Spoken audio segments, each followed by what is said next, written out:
Mahal ko, ayos ka lang ba? Kenny, natigilan ako.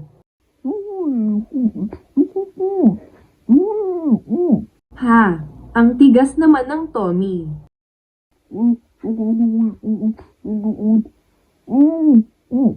Ha, tulungan mo ako. Nako, ako ang nagmamaneho. Talaga, oo.